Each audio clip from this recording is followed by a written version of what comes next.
Hello, everyone. Ladies and gents, welcome back to another episode of Bold and Brown. As always, please like and subscribe. And we look forward to an amazing episode. Every episode is amazing because my wife's on it.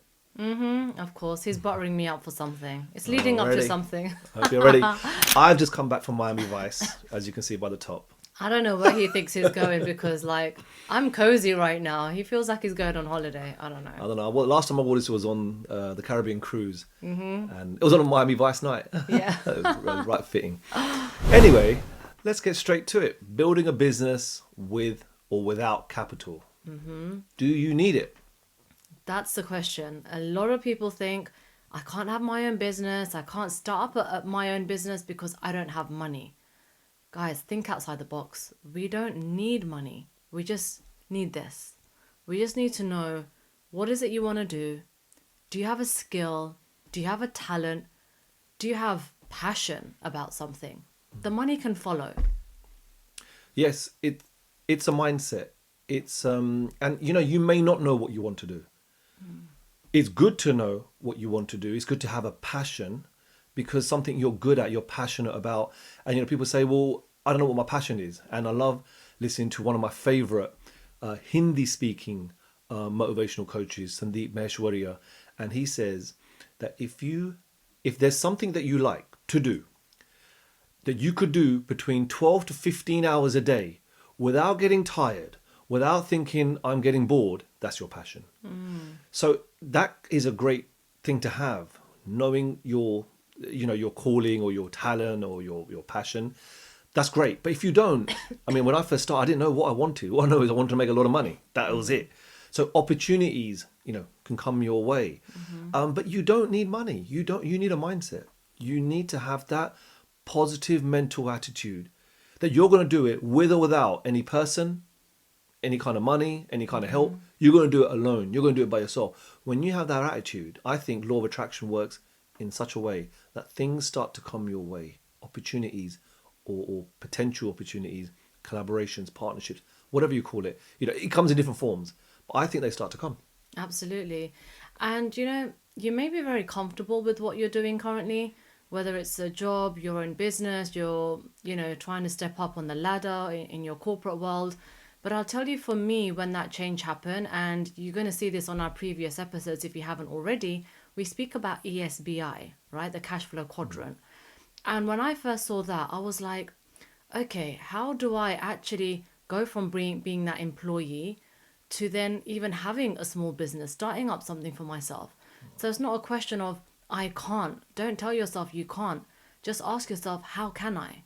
How can we? How do we start something? And that's going to be the starting point of anything that comes. So I can give you my story, for example. I knew events was my thing from when I finished uni. Probably even before that, I was doing things like arranging holidays with friends and things. So it became a passion. And when I went into the corporate world, I was working for a company in central London, doing event management. And when I came across the ESBI, that's when I started thinking a little bit outside the box. I was like, okay, so now how do I implement this for myself? How do I run my own business in the same industry which I'm passionate about? And I'll be honest, I had no money. I had no money when I started, but I had the passion and I knew I had the skill and I knew I had the talent. And that's really all you need to have to start off with something. So you got to invest your energy, your time, and your skill to kind of compensate for maybe the lack of money which you may not have to start something off. What about yourself, Vinay? So having money, if you're on this call or you're of the mindset that if I haven't got no money, I'm not going to do it. That is the biggest thing probably holding you back. Because if you had the money, you may not want to or need to maybe do it. So if you have a goal and a dream that you're going to do it with or without anyone's money, whatever, like Rupa said, something can come your way. So, example of, when I first in 2011, my God, almost 15 years ago, I joined a company, a network marketing company, said no money. You literally have to buy a few products. And from them, you market the products through a network. You grow and develop or create a network. So that was no money. And then a few years later, I wanted to start a car wash. I had heard of it. I knew it was very lucrative, and I didn't have any money, but I had a wife. Actually, she wasn't my Well, wife. I was your girlfriend She at was the my time. girlfriend. So what you can do is find someone who's got the money, i.e., your girlfriend. And when she gave me that tens of thousands to start that car wash, which failed, by the way. But that's okay. It was a learning. I didn't fail. All Sorry, part I of it. learned.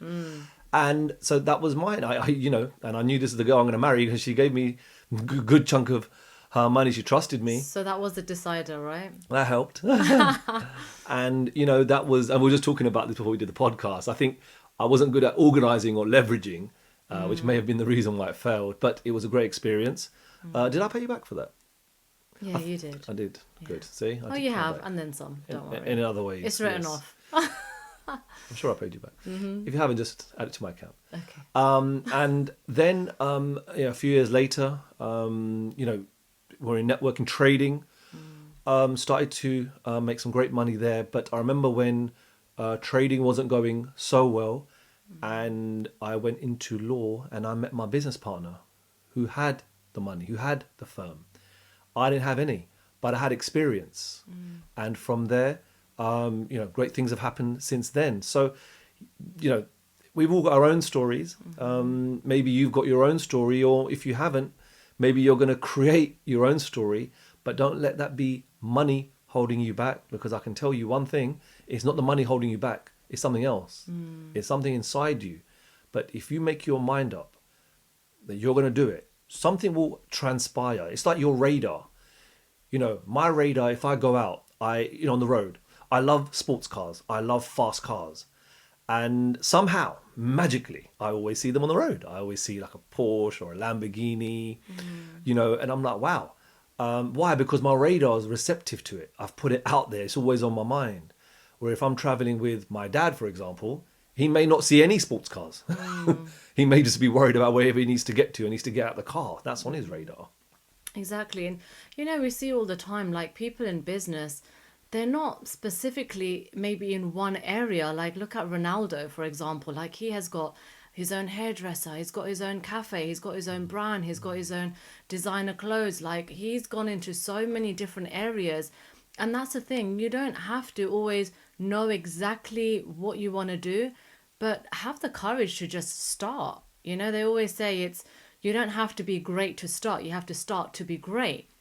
So venture out in different areas, and the passion may come about from that. You may realize that actually you're really enjoying this. And without a doubt, in any business, you're going to learn. And learning is always a great thing. As Vinay said, he didn't fail. He learned. He learned what not to do in his next venture or his next business. And you start small. Don't think big, I want to do all this, I want to do all that. Because sometimes when you have that vision, which for you it may seem far-fetched, it can almost put you off from the idea of starting in the first place. So you want to just have a small idea. I said to myself, right, I want to be a wedding planner. How am I going to do it? I can't just go to people and say, hey, by the way, are you getting married? Oh, hey, do you know anyone that's getting married? No, I needed to promote myself. I needed to get my name out there. So I actually started off, my very first event was a New Year's Eve masquerade ball. And I remember it was at the VIP Lounge in Edgware. Beautiful venue if you've ever been there in London, North London. And it wasn't cheap. It was expensive. But then I said to myself, do you know what? Let me calculate how many tickets I need to sell in order to break even. I was working out all the costs. Okay, what is going to cost me for the decor? What is it going to cost me for the food and drinks? What is it going to cost me for entertainment? What am I then going to charge for my ticket prices? And at the end of that event, I actually broke even. I spent £10,000 and I made £10,000 back from the event. My goal wasn't to become profitable. It wasn't to make money. I wouldn't have cared if I even had lost money on that event, because I knew from that I'm going to get more bookings. I'm going to get more people reaching out. I'm going to have something to put on my social media. I will have something to show that, look, I've created an event like this. So from starting small, you reinvest that money that you make, that profit that you make. You don't go out and spend it and treat yourself to a restaurant and be like, oh, I had a great event, let me now treat myself. No, you reinvest that money back into your business. I would go out and buy table settings. I'll go out and buy decoration pieces. I'll go out and buy unique things that will make my event stand out a little bit more. And then you go from there into scaling. You scale upwards, you find people to delegate tasks to, you leverage. I admit I had a problem with that because I always had to be at my event. I always had to be the face of my event. And to be honest, this is why eventually I said there's so much I can do with event management. I don't want to give it to someone else to take care of. It's my face on my name. And so I knew that I had to go from that into something else. But end of the day, it's everything is done in stages. And as long as you have someone to guide you, you have someone to maybe help you along the way, and hey, there's always Google. With Google, with ChatGPT now, all the answers are there, guys. Like life has made it so much easier. I think they say today, in this day and age in the economy we're living in, you have a higher chance of becoming a millionaire than any other time in history because of all the opportunities around us. So, starting with anything, I mean, Steve Harvey is one of my most favorite talk show hosts, comedian, stand-up. He has a lot of mindset on his show, or the reels that I watch, and he was saying that he knows a few people who, they, when he was growing up, were cutting grass. He used to cut neighbours' grass. They used to charge, and they used to take fun out of him, $10 to cut the grass or whatever. And he goes, now he owns a company worth $4 million landscaping.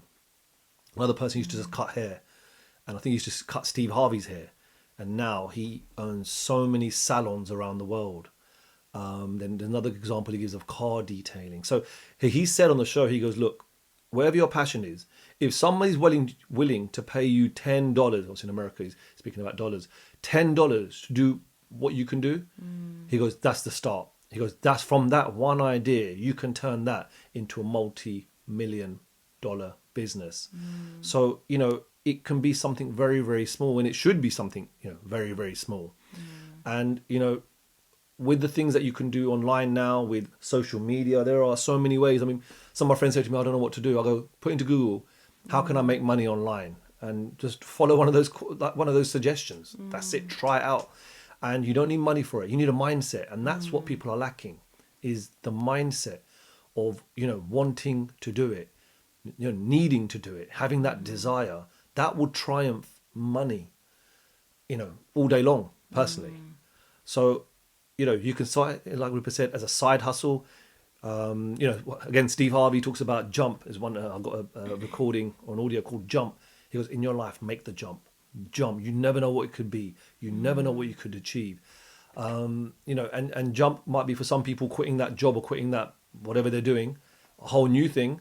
But for some people, it's not. It might be a side hustle because you can't risk everything that you have on the table. I know things that I could do, 7, 8 years ago, I can't do them today because we have children and they will always come first. But there's some risks that we could take maybe 10 years ago that we can't take now. We're okay with that. And that's the way it is. Exactly. And, it just reminds me of the story of Bob Proctor. If anyone knows the late Bob Proctor, an absolute legend, like first class mindset, personal development coach. And I remember his story when he started off at the age of 26, completely broke. He was asked to clean offices, office floors, toilets. And he was like, hey, I'm broke. I'm not going to say no to a job like this. And he was doing that. And from doing that, he ended up starting his own cleaning company. And he was all over the world. Like within 5 years, he was earning tens of millions, in his cleaning company. So from something that wasn't actually a passion, it was something he was just doing for money, he thought to himself, well, if I'm working for someone else doing this, why can't I create my own? And that might be a thing. You may already be doing something and you may think, you know what, you've got the skill, you've put in the time and effort and energy into, making that skill better. And why not then scale up and say, well, why don't I start my own business in this same field? That's always an option. But a side hustle, I think it's really important to understand. Don't put all your eggs in one basket, Don't just suddenly quit everything you're doing, jump into something which may or may not work.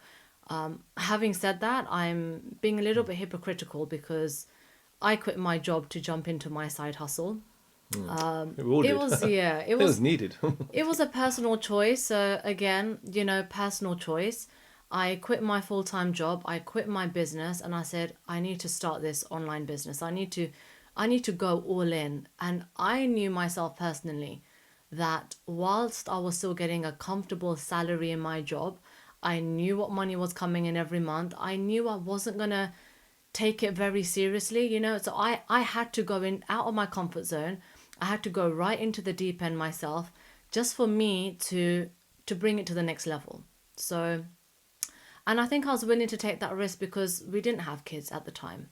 I wasn't sort of paying mortgage and doing all that. We were living with parents. I was a little bit more comfortable, and I said, and I remember having a conversation with you, and I was like, hey, if for the first few months I need you to support me, I need you to help me pay my phone bills, would that be okay? And Renee's like, absolutely, like, of course, I'm here to support. But for me, maybe a female ego thing, I was like, I'm not going to go to this man for money. I need to get paid ASAP. So I was literally out there hustling like crazy. And I think that is what it took. That's what it takes sometimes. You got to jump. You jumped. And if you can jump, Yeah. and I'm not saying take an unjustified jump where then, your house is at risk and you're on the Yeah, streets, or your exactly, children are not going to Yeah. eat, or your parents are going to suffer something. I'm not saying that kind of leap, but it has to be somewhat calculated. And, we just thought, what's the worst that could happen? We'll have no income for a couple of months. Fine. It's worth taking. It's going to be us on the line. So let us know your comments, if any, about this topic, about Yep. you may feel, no, you need capital. You might be of the thinking it takes money to make money. And whilst that may be true, we're talking about starting a business. You might be talking about growing your wealth, which obviously investments, the bigger you have to invest, yes, the bigger return you could potentially make, of course. But we're talking about starting a business without any capital. I don't think it takes capital. It takes a mindset. You've got skill. You marry your skills with somebody else's money, Yeah. if that's an option. Exactly. Or marry your hunger, desire for something online which is of zero startup, no cost startup. And remember, don't put so much pressure on yourselves, whether it's yourself or whether it's society or whether it's family or your spouse. Remember that even in any traditional business, it takes, well, I think the average is 2 years for you to even break even. Yes, traditional businesses, you got to take out loans, you got to take out credit cards, all sorts of things to start something up in the first place. And it can take 2 years to break even. And even businesses after that, 10 years in, a lot of businesses are not even still standing, or they're just about surviving. So we are so used to having that paycheck every single month, that guaranteed salary coming in from the employee. And we think, well, do you know what? I need to make money as soon as possible. You don't need to make money as soon as possible. You need to be okay with learning as you progress. And you need to just see the light at the end of the tunnel. As long as there is a way, is whatever you're selling or whatever you're creating, is there a need for it? Is there a niche for it? Is it something that people are looking for? Is it something that you're giving value? Ask yourself all these questions, because we have at times been broke for months.